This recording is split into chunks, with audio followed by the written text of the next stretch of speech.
চট্টগ্রামে ইসকন সমর্থকদের হামলায় শিক্ষানবিশ আইনজীবী সাইফুল ইসলাম আলিফ নিহত।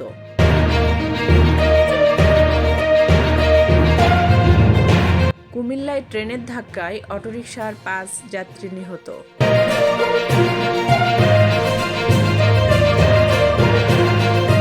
চিন্ময় কৃষ্ণ দাসকে সম্প্রদায় বিবেচনায় নয়, রাষ্ট্রদ্রোহের ঘটনায় গ্রেপ্তার করা হয়েছে বলে মন্তব্য করেছেন উপদেষ্টা আসিফ মাহমুদ।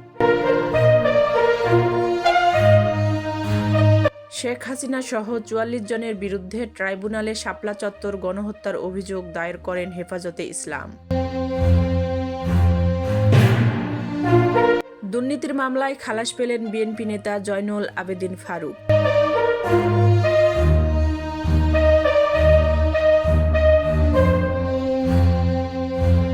রাজধানীর শাহবাগ এলাকায় ৪ প্লাটুন বিজিবি মোতায়েন।